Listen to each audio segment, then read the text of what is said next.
Capítulo 27. Inicia de esta manera, dice: cuando se decidió que habíamos de navegar para Italia, entregaron a Pablo y a algunos otros presos a un centurión llamado Julio, de la compañía Augusta. Y embarcándonos en una nave Adramitena, que iba a tocar los puertos de Asia, zarpamos, estando con nosotros Aristarco, macedonio de Tesalónica.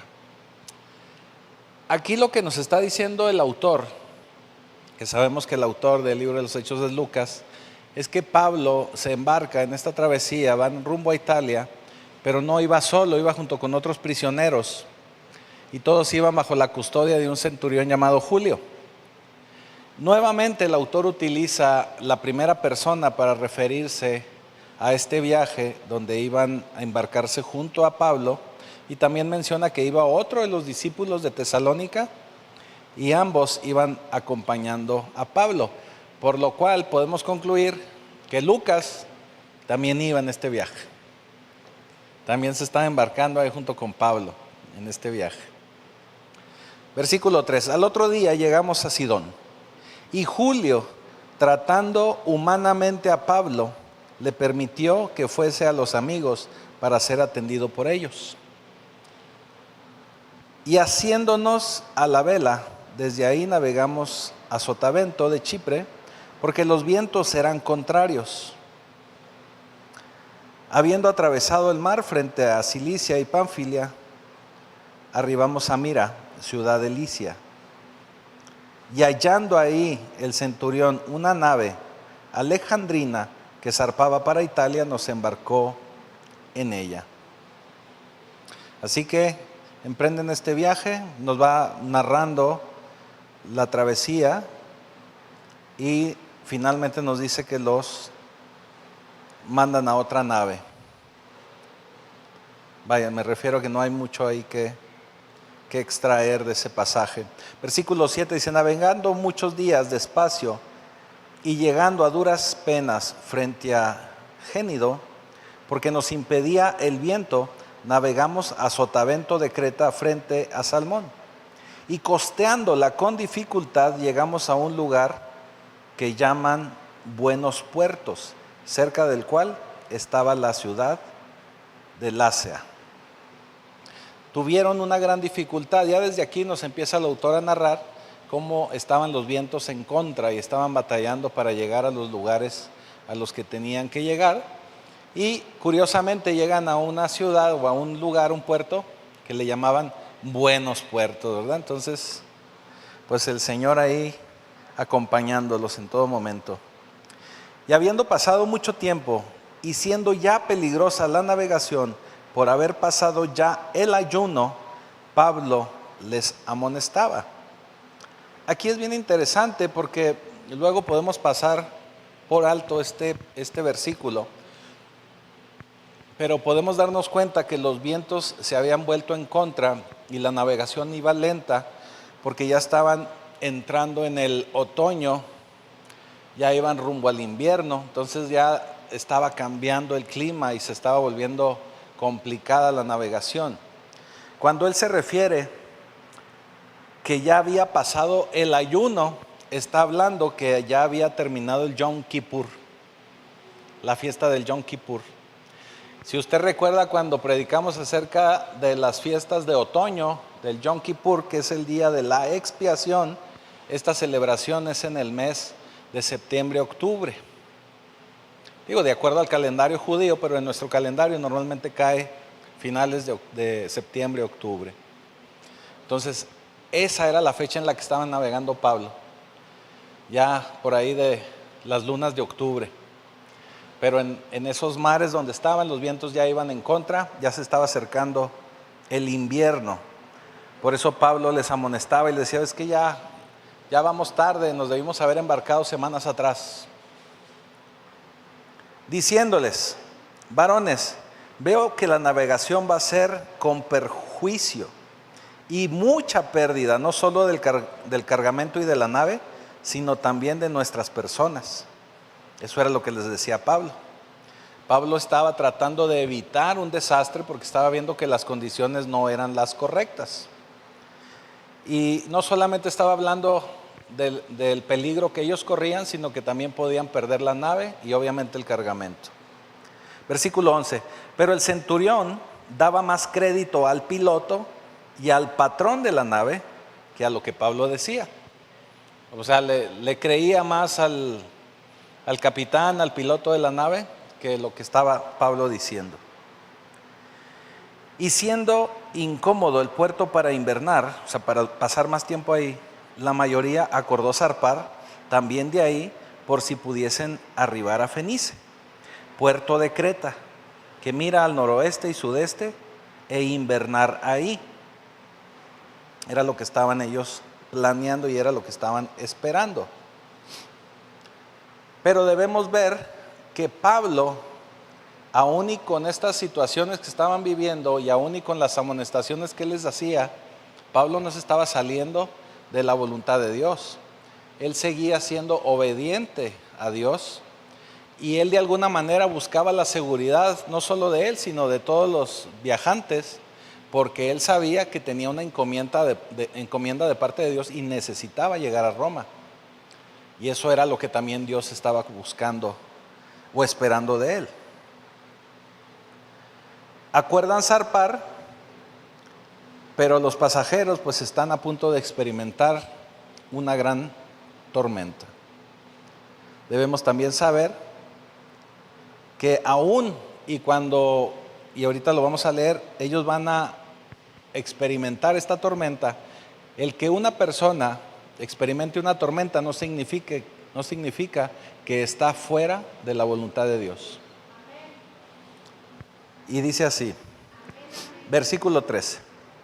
Y soplando una brisa del sur, pareciéndoles que ya tenían lo que deseaban, levaron anclas e iban costeando Creta. Pero no mucho después dio contra la nave un viento huracanado llamado Euroclidón, y siendo arrebatada la nave, no pudieron poner proa al viento. Nos abandonamos a él y nos dejamos llevar. O sea, empezaron a luchar con el viento, vieron que no podían luchar contra él y bueno, simplemente se dejaron llevar por el viento. Y habiendo corrido a sotavento de una pequeña isla llamada Clauda, con dificultad pudimos recoger el esquife. Y una vez subido a bordo, usaron de refuerzos para ceñir la nave y teniendo temor de dar en la sirte, arriaron las velas y quedaron a la deriva. Pero siendo combatidos por una furiosa tempestad, al siguiente día empezaron a alijar, empezaron a alijar. Y al tercer día, con nuestras propias manos arrojamos los aparejos de la nave, y no apareciendo ni el sol ni estrellas por muchos días, acosados por una tempestad no pequeña, ya habíamos perdido toda esperanza de salvarnos. En este ambiente, dice Pablo que ya tenía, bueno, en este caso el autor Lucas, dice que ya tenían muchos días que no veían ni el sol ni las estrellas. Estaban en unos días de tormenta, de lluvia, de vientos. Ya iban para muchísimos días de esa forma y estaban de alguna manera ya perdiendo toda esperanza. Y dice en el versículo 22, pero ahora os exhorto a tener buen ánimo. ¿Por qué? Porque entonces, sí, me voy a regresar al 21. Porque entonces Pablo, como hacía ya mucho que no comíamos, puesto en pie en medio de ellos, dijo: habría sido, por cierto, conveniente, oh varones, haberme oído. En otras palabras, les estaba diciendo, ya ven, se los dije.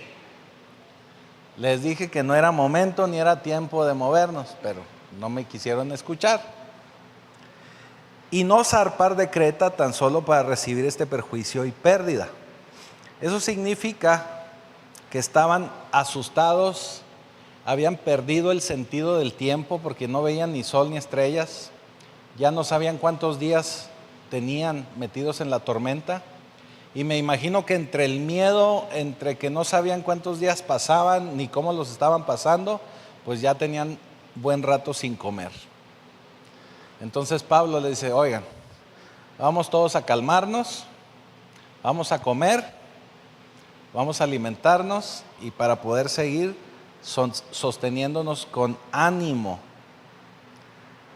Y dice ahí, ahora sí en el 22, pues ahora os exhorto a tener buen ánimo, pues no habrá ninguna pérdida de vida entre vosotros, sino solamente de la nave. Después de haberles dicho, se los dije, ahora los anima y les dice, bueno, vamos a comer. De todas maneras nadie se va a morir, no vamos a perder a nadie, sino únicamente la nave. Porque esta noche ha estado conmigo, fíjense, esto es lo interesante y muy bonito. Porque esta noche ha estado conmigo el ángel de Dios, de quien soy y a quien sirvo. Está hablando de Dios, ¿verdad? El ángel del Dios, a quien soy y a quien sirvo, diciendo, Pablo, no temas, es necesario que comparezcas ante el César, y he aquí, Dios te ha concedido todos los que navegan contigo. Le estaba dando a Pablo dos cosas este ángel. Le estaba asegurando, primero que nada, que se iba a presentar con el César sí o sí, que iba a ir a Roma sí o sí, porque esa era la misión que el Señor le había encomendado. Era el propósito de Dios en la vida de Pablo, y Pablo lo iba a cumplir, porque el Señor en todo momento cumple su palabra, y Él va a cumplir el propósito que tiene en la vida de cada uno de nosotros. Por eso es que nosotros tenemos que confiar en Él. Y vuelvo a repetirle, el propósito no es el suyo, el propósito es el de Dios en nuestra vida. ¿Qué quiere decir? Que algo que nosotros tenemos que hacer y colaborar para establecer el reino de Dios, ese es nuestro propósito. Ya en ese caminar, si nosotros logramos estar en comunión y estar bien con el Señor y ser felices a pesar de las situaciones que vivimos, eso ya es una ganancia enorme. ¿Sí me estoy explicando? O sea, nuestro propósito de vida no son mis sueños, es establecer el reino de Dios. Y si en ese caminar voy cumpliendo mis sueños, vaya, pues qué bendición tan grande. ¿Sí? Pero lo que tenemos que tener muy en claro es que el propósito es cumplir el propósito de Dios. ¿Sí? Eso es lo primero de dos cosas que le dice el ángel a Pablo.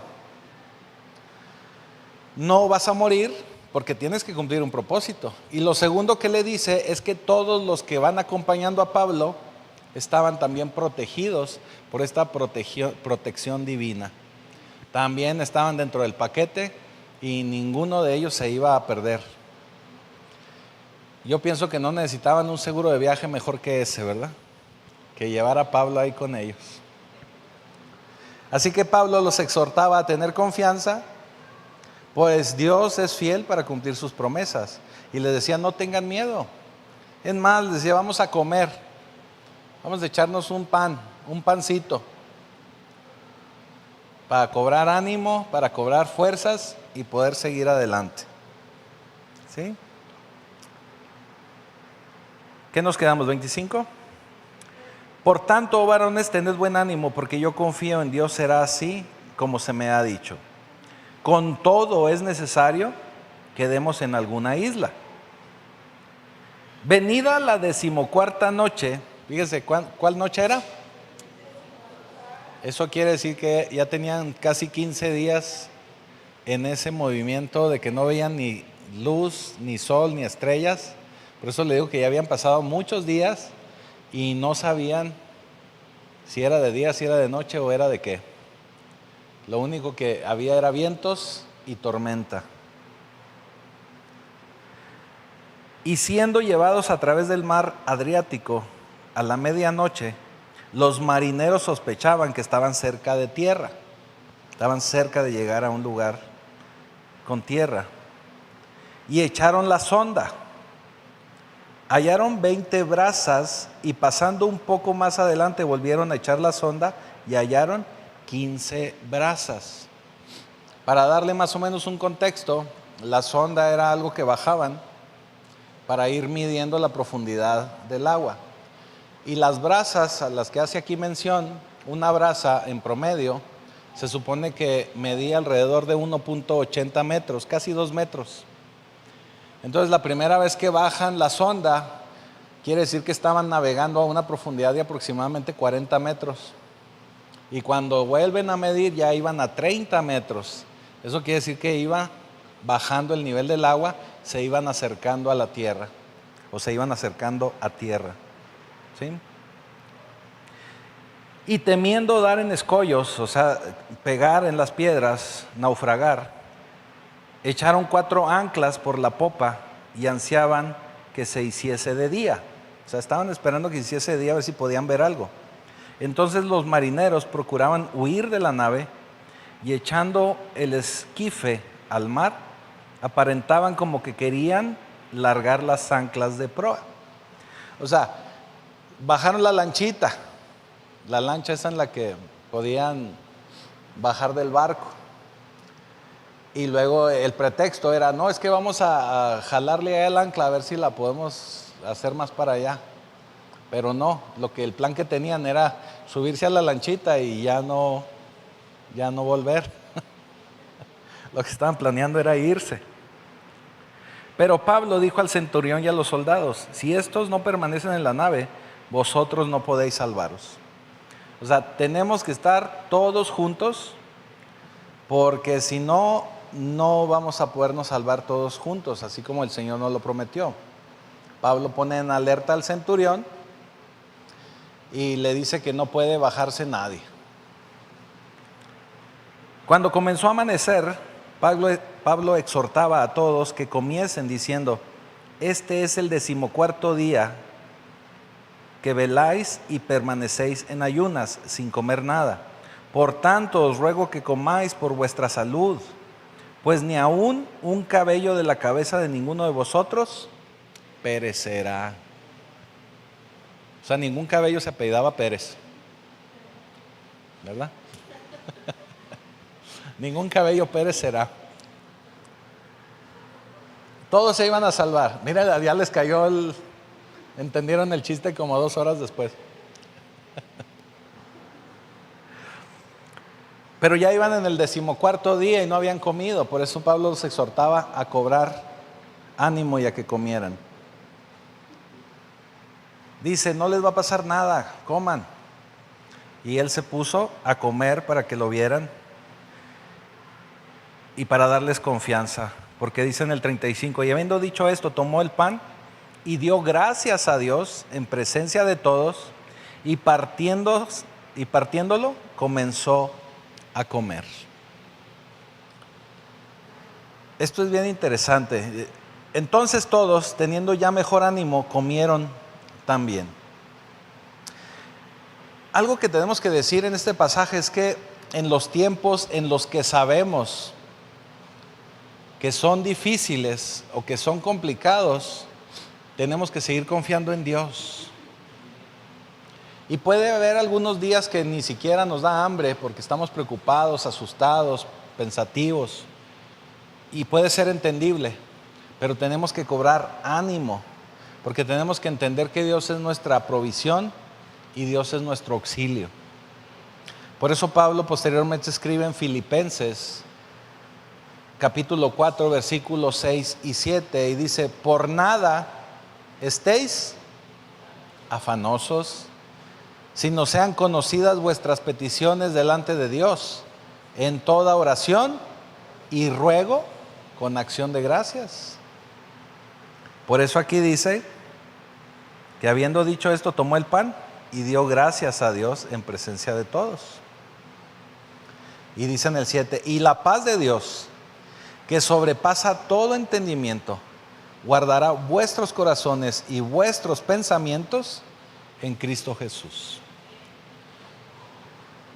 Pablo nos muestra y nos da prueba de esto que él mismo escribe. Versículo 36, entonces todos, teniendo ya mejor ánimo, comieron también. Y éramos todas las personas en la nave 276. 276.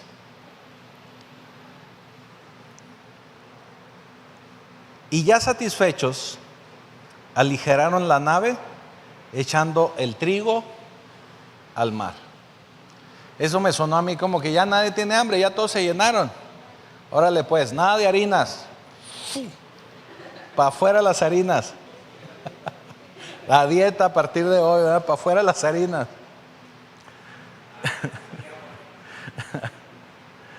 Sí, así que ya se llenaron, órale pues, ahora sí a partir de hoy, nada de harinas. Versículo 39. Cuando se hizo de día, no conocían la tierra, pero veían una ensenada que tenía playa, en la cual acordaron varar, si pudiesen, la nave.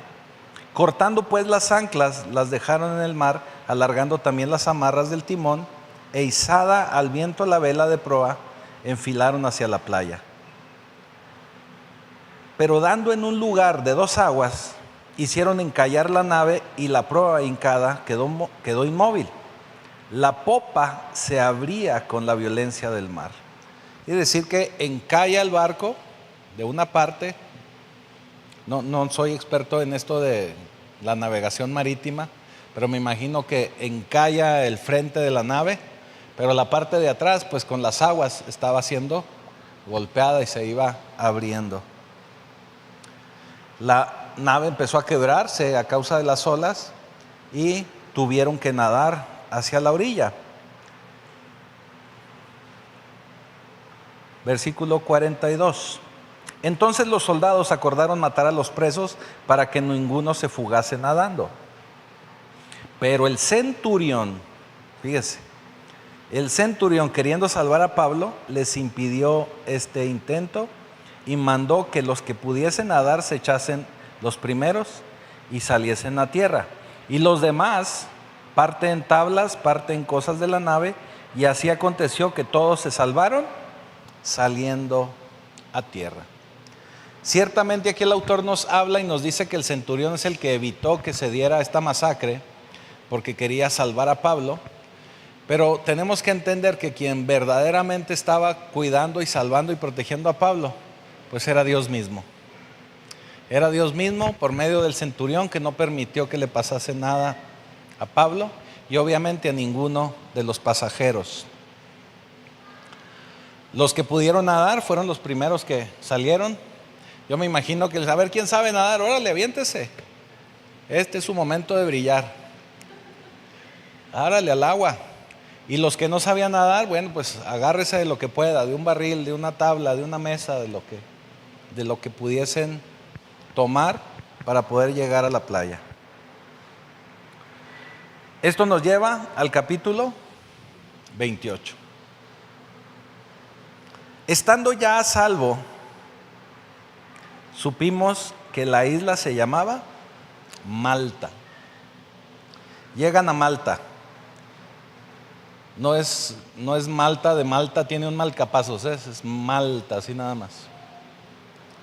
Malta es una ciudad que se encuentra al sur de Cilicia. Yo sé que a muchos no nos dice nada esto, ¿verdad? Pero es importante mencionarlo. Y los naturales, dice en el versículo 2, nos trataron, nuevamente en primera persona nos habla Lucas, con no poca humanidad, porque encendiendo un fuego nos recibieron a todos a causa de la lluvia que caía y del frío. En cuanto llegaron y que llevaron los náufragos, todos los naturales de esa isla, pues empezaron ahí a recibirlos, a cuidarlos de alguna manera, les prendieron fuego, empezaron, me imagino, a prestarles ahí toallas, a secarlos, les prendieron fuego. estaban tratando de ayudarles. Entonces, habiendo recogido Pablo algunas ramas secas, las echó al fuego. Y una víbora, huyendo del calor, se le prendió en la mano. Cuando los naturales vieron la víbora colgando de su mano, se decían unos a otros: ciertamente este hombre es homicida, a quien escapando del mar la justicia no deja vivir.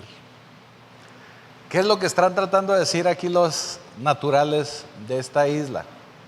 Dicen, miren, se habían dado cuenta que la nave transportaba prisioneros.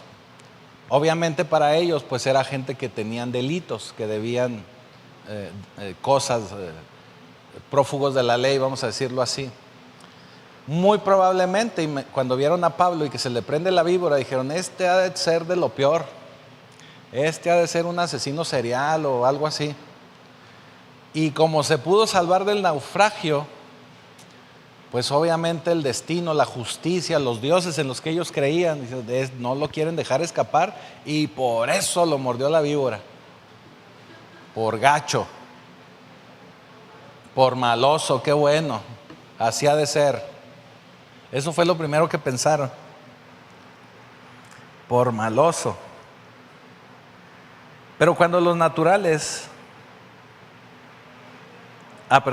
número 5, pero él, sacudiendo la víbora en el fuego, ningún daño padeció.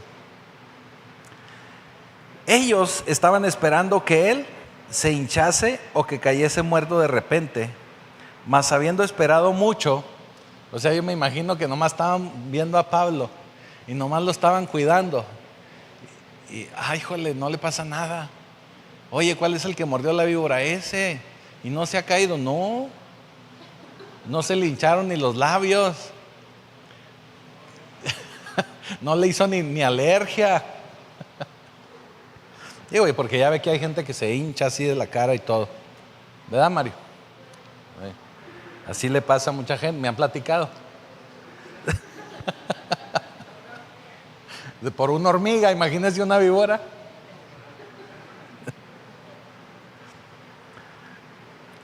Lo que le quiero hacer notar aquí es esto, mire, ellos estaban esperando que él se hinchase o cayese muerto de repente, mas habiendo esperado mucho y viendo que ningún mal le venía, cambiaron de parecer. Acuérdense que primero dijeron, este va a ser bien malo malote, por eso lo mordió la víbora, ándele, ¿para qué vino?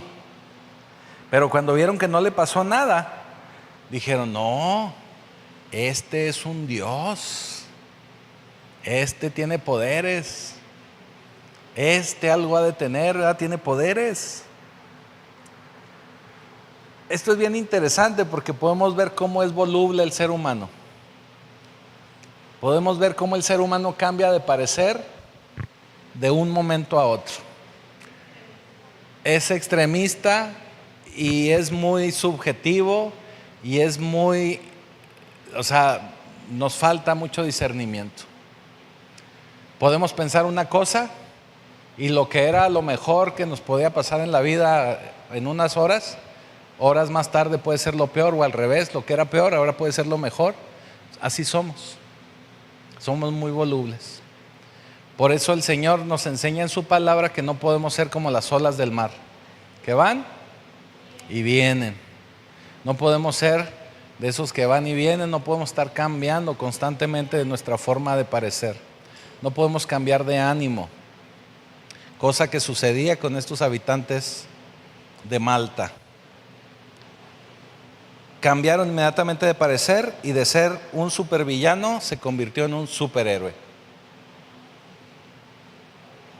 En aquellos lugares había propiedades del hombre principal de la isla, llamado Publio, quien nos recibió y hospedó solícitamente 3 días. Pues después de haberle dicho que la víbora no lo mató, dijo, no hombre, pues este tiene poderes, tráiganlo para acá.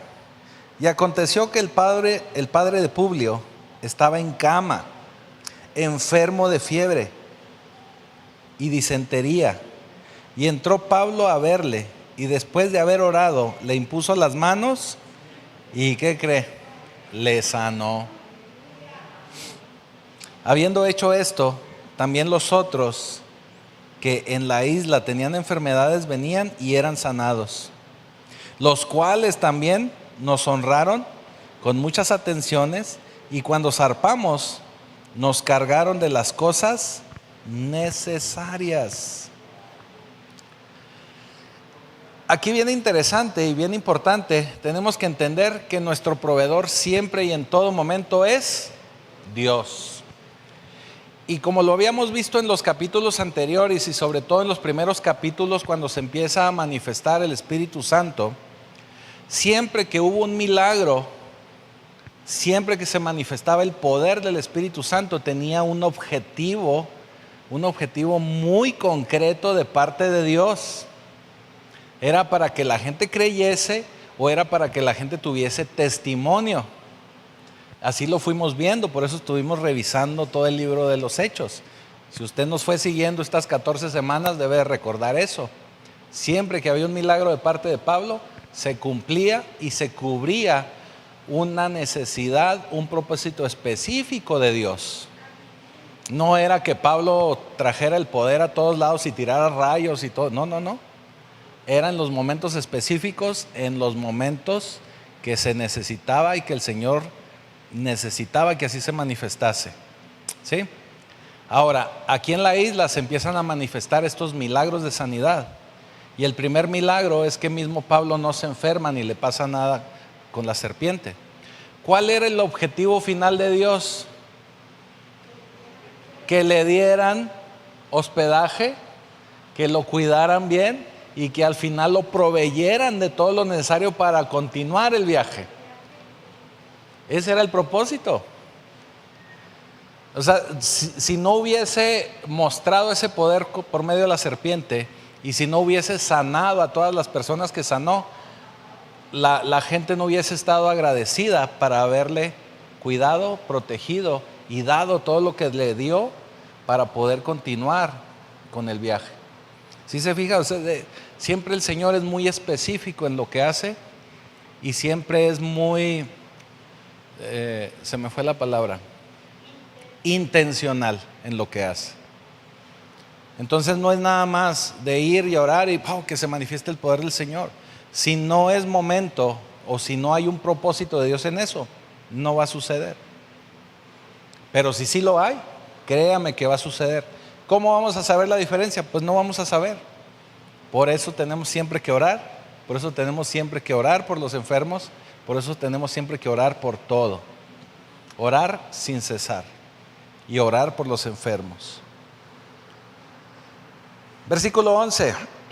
Pasados 3 meses nos hicimos a la vela de una nave alejandrina que había hibernado en la isla, la cual tenía por enseña a Cástor y Pólux. Y llegados a Siracusa estuvimos ahí 3 días. De ahí costeando alrededor llegamos a Regio. Y otro día después, soplando el viento sur, llegamos al segundo día a Puteoli, donde habiendo hallado hermanos, nos rogaron que nos quedásemos con ellos 7 días y luego fuimos a Roma. Cuando nosotros platicamos acerca de esto y que Pablo se fue a Roma, se nos figura como en nuestros tiempos modernos que agarró un avión y se fue ya, ¿verdad? Pero por lo que podemos ver aquí en el libro de los Hechos, se tardó un muy buen rato. Primero estuvo preso ahí en Cesarea 2 años, acuérdese. Y luego emprendió un viaje, cerca de 15, 20 días en los que naufragan. Y luego llegan a Malta y ahí los refugian durante un buen tiempo. Pasan 3 meses y todavía de ahí se van costeando, se van pasando de costa a costa y se avientan otros tantos días hasta que por fin, en total 7 días, llegan a Roma. O sea que se aventaron casi 3 meses y medio desde que naufragan hasta que llegan a Roma. ¿Sí? Ahí se encuentran hermanos. ¿Qué quiere decir? Que desde los primeros viajes que hizo Pablo predicando a Tesalónica y todas las áreas donde él anduvo, pues conoció y hubo mucha de esta gente que a su vez fue dispersada y que fue viajando a esos lugares a donde ahora estaba llegando Pablo, donde ahora estaba alcanzando Pablo.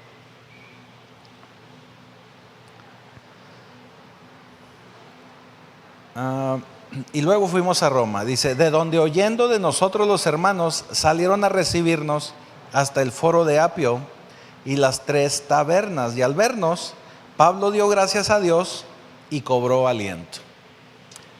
¿Por qué cobró aliento? ¿Y por qué le da gracias a Dios? Porque por fin estaba llegando a Roma. Porque por fin estaba llegando al lugar a donde el Señor le había enviado a que llegase. Al lugar, al propósito que el Señor había puesto en su vida, en su corazón. Y por fin, después de muy buen tiempo, estaba llegando finalmente a Roma. Así que le da gracias a Dios, recobra el aliento.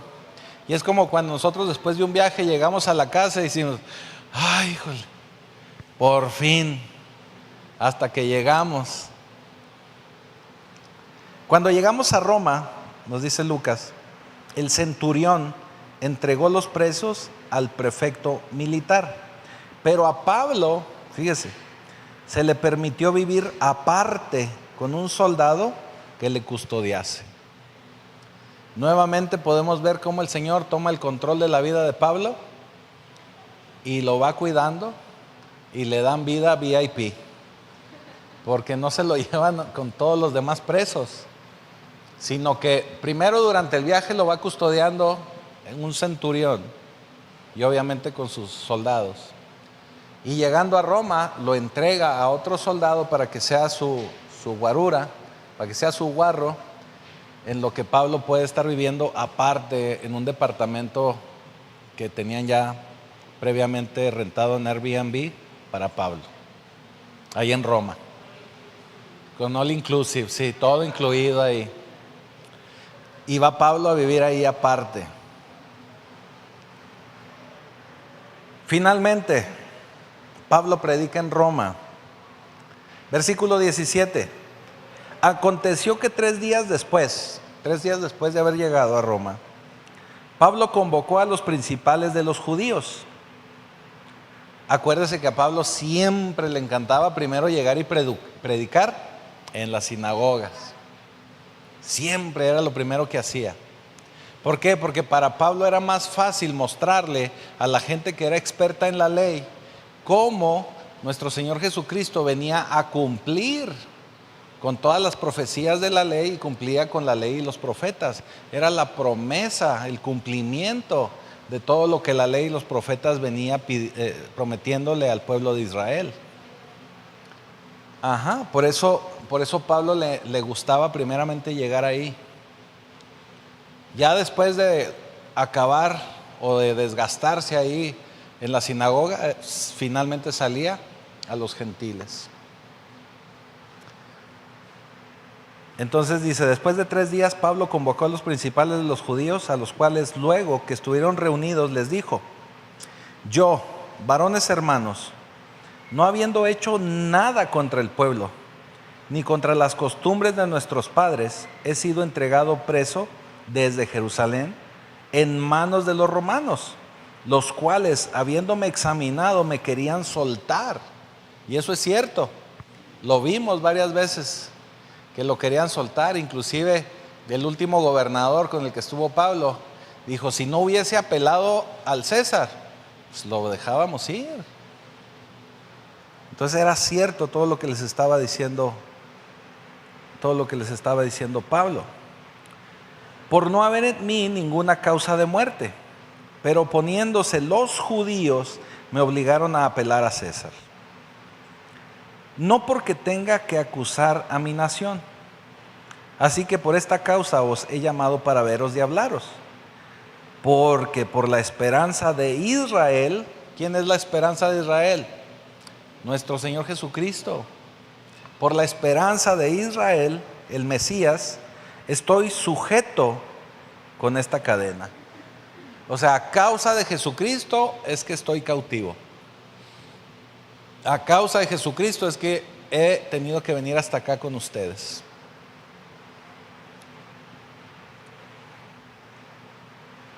Entonces ellos le dijeron: nosotros ni hemos recibido de Judea cartas acerca de ti, ni ha venido alguno de los hermanos que haya denunciado o hablado algún mal de ti. O sea, no nos han enviado cartas, ni ha venido nadie con el chisme. O sea, realmente a nosotros se nos hizo raro que vinieras tú.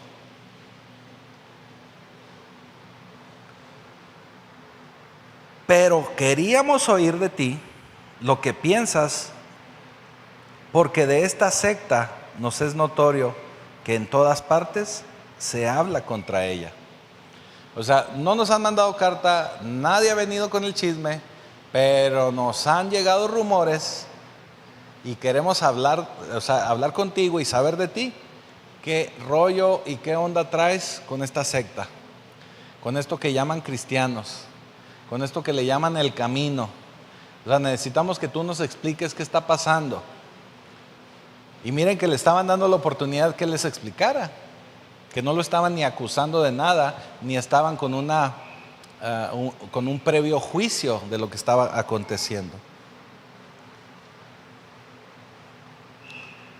Y habiéndole señalado un día, vinieron a él muchos a la posada, a los cuales les declaraba y les testificaba el reino de Dios desde la mañana hasta la tarde. ¿De qué les predicaba Pablo? Del reino de Dios, de Jesucristo, del Mesías, de la resurrección, de cómo Él viene a cumplir con todo lo que se fue prometiendo en el Antiguo Testamento y los profetas para la salvación del pueblo de Israel. Pero lo que quiero aquí resaltar es que Él viene y les predica del reino de Dios. Por eso yo aquí les hablo en la iglesia mucho del reino de Dios. Por eso a los varones les digo hombres de reino. Por eso hablamos mucho del reino, porque es lo que tenemos que establecer aquí en la tierra. Por eso el Padre nuestro dice: venga a nosotros, hágase tu voluntad en la tierra como en el cielo. O sea, lo que se tiene que predicar en las iglesias es el reino de Dios. El reino de Dios.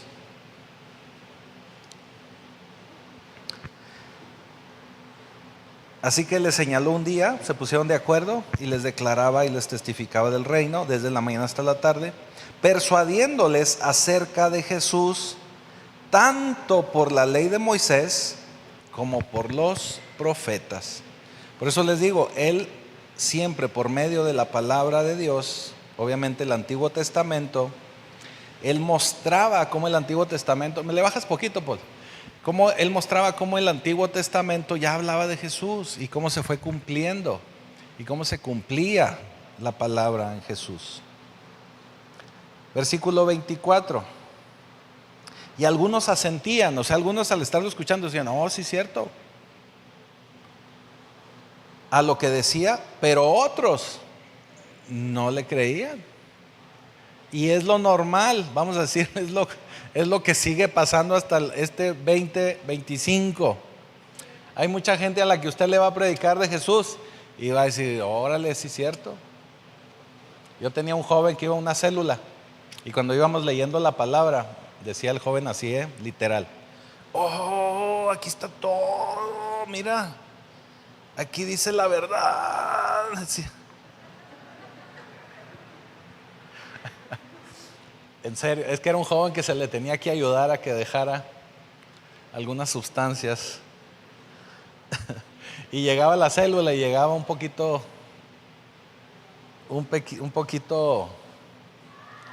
alterado de sus sentidos.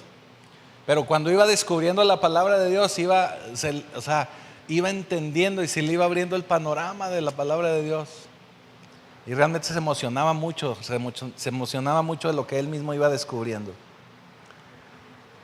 Así le pasaba a Pablo. Siempre hay gente que va a sentir y va a decir: sí, es verdad, es cierto, me hace clic, me gusta, Pero va a haber gente que va a decir, no creo, no lo entiendo, simplemente no lo quiero creer. ¿Sí? Así que Pablo les habla acerca de esto y los va guiando sobre el Antiguo Testamento y cómo todo esto los va llevando a Jesucristo. Algunos creían, otros definitivamente no lo querían escuchar. Y como no estuviesen de acuerdo entre sí, al retirarse, les dijo Pablo esta palabra. Fíjense, hubo muchísima gente que no creyó y que no quisieron recibir esa palabra y que no quisieron recibir a Jesús. Y Pablo les dice esta palabra. Y es una palabra que se encuentra en Isaías 6, del versículo 6 al 10. Pero yo se la voy a leer aquí del libro de los Hechos, prácticamente la misma. Y Pablo les dice, bien habló el Espíritu Santo por medio del profeta Isaías a nuestros padres diciendo. O sea, chusma, chusma, les dijo. Ahora que está de moda el Chespirito, les dijo, chusma, chusma. Versículo 26. Ve a este pueblo y diles. Ese fue un mandato que le daba el Señor a Isaías, pero que se hace nuevamente válido por medio de Pablo, que el propósito era que tenía que ir a predicar a Roma.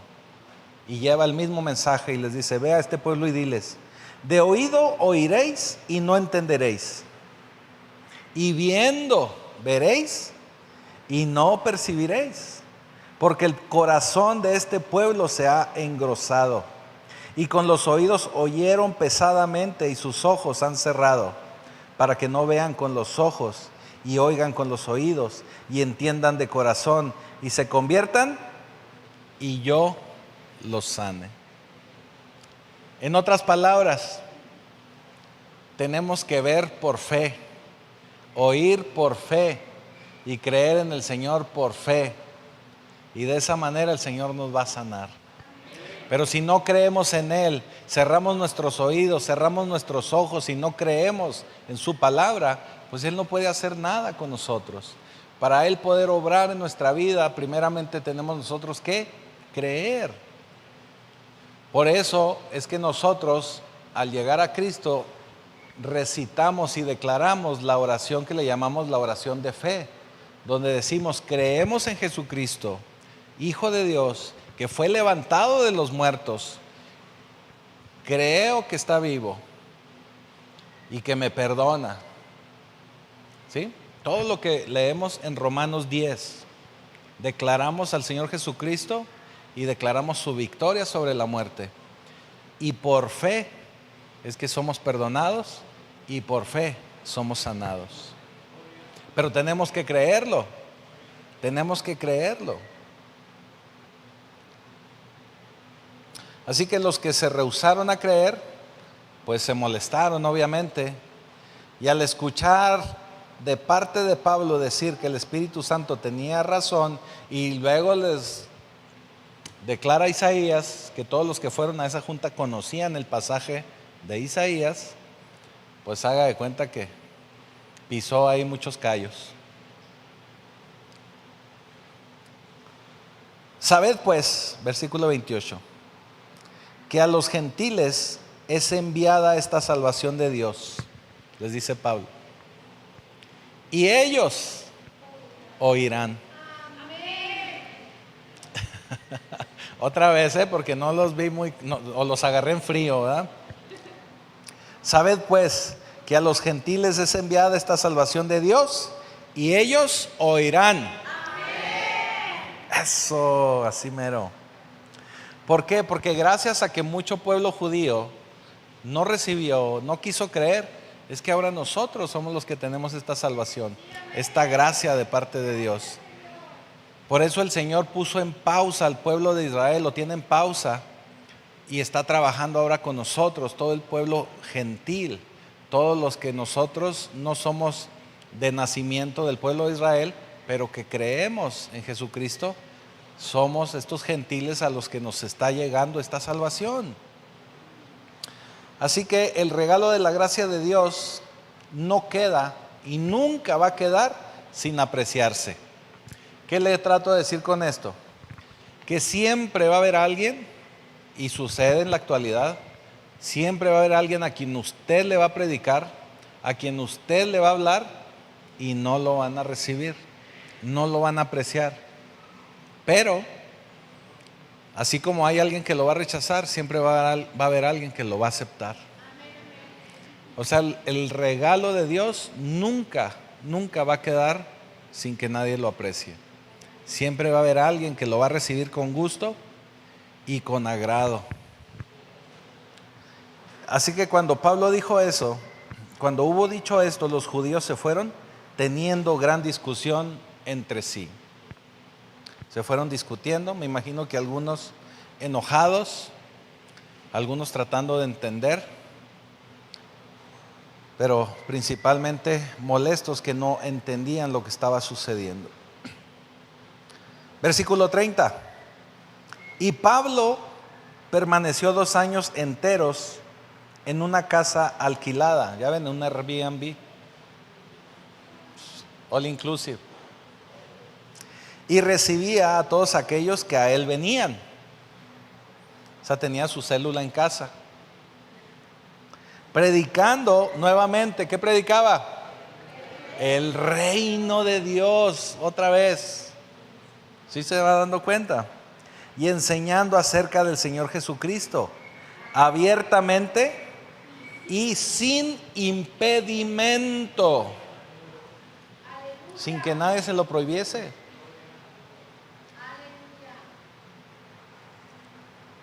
Aquí terminamos el último versículo del libro de los Hechos. Pero lo que tenemos que decir, ya para cerrar, es que Pablo estuvo 2 años predicando y enseñando con toda libertad. Predicaba sobre el Señor Jesucristo, pero sobre todo predicaba el reino de Dios. Eso nos dice que la predicación bíblica siempre se debe de enfocar en persuadir a la gente con las verdades del reino. Yo por eso en varios mensajes, en varias predicaciones, yo siempre le hablo que son principios de reino. Luego a veces no nos queda claro, no lo entendemos, pero hay muchísimas cosas que son principios de reino y las tenemos que entender como tal, porque así es como nos lo está mostrando el Señor por medio de su palabra. Son principios de reino.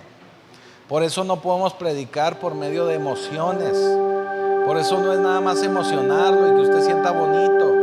Va a haber muchas cosas que son principios de reino y que a la mayoría de nosotros no nos van a gustar.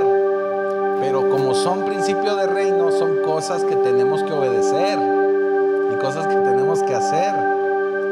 Así que la predicación bíblica tiene que ser acerca del reino de Dios, con el propósito de obtener una respuesta de obediencia de cada uno de nosotros para el Señor. La predicación bíblica siempre debe de enfocarse en traer un entendimiento claro del reino y obviamente del rey. Y el entendimiento del reino y del rey deben ser siempre el tema dominante en cada iglesia. Porque cuando entendemos nosotros sus verdades y sus principios, vamos a estar dándole cumplimiento al establecimiento del reino de Dios. ¿Qué le quiero decir con todo esto? Que siempre la predicación tenemos que hablar de que se haga la voluntad del Señor aquí en la tierra como en el cielo. Vamos a decirlo de manera sencilla, como nos lo dice el Padre nuestro. Y para ello, pues tenemos que cumplir con esos principios del reino. Ahora déjeme le digo algo. El libro de los Hechos termina así como inició, de alguna manera. ¿Y cómo inició? Proclamando el reino de Dios. Si usted va al libro de los Hechos capítulo 1 versículo 3, ¿qué nos dice? Hechos 1:3. Hablándoles acerca de él. ¿Se fija? Así como iniciamos el libro de los Hechos, así estamos cerrando, donde se empezó a predicar y a hablar del reino de Dios.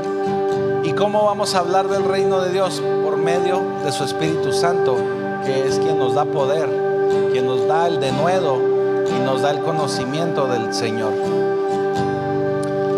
Pablo también dijo en 2 de Timoteo 2:9 que por medio de esta predicación y por medio de este reino de Dios, él sufrió penalidades, hasta prisiones a modo de malhechor, dice.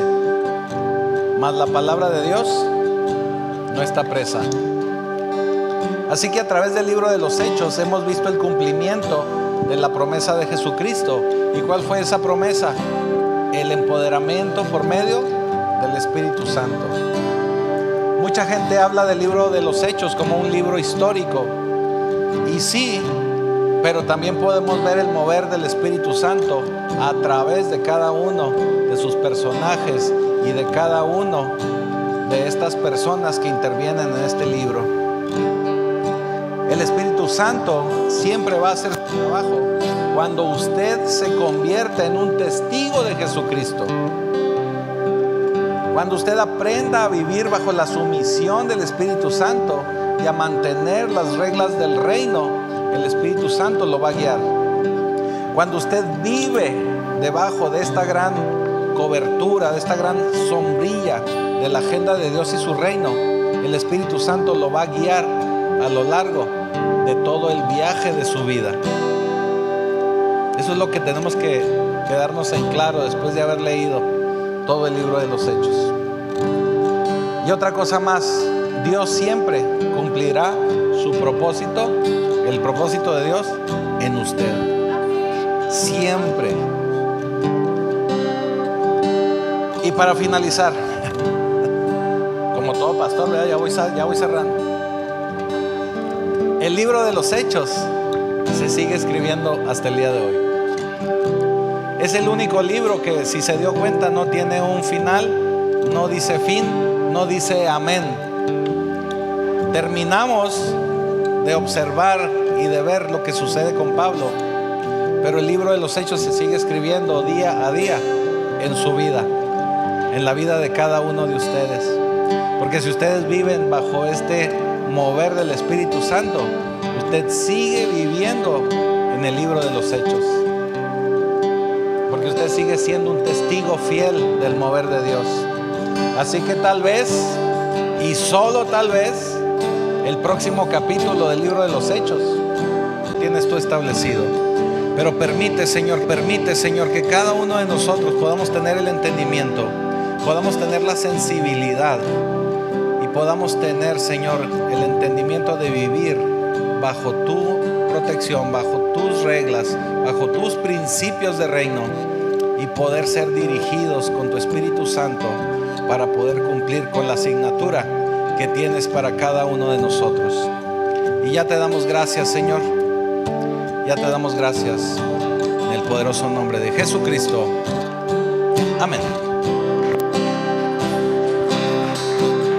Quiero levantar a ti mis manos, maravilloso Jesús, milagroso Señor.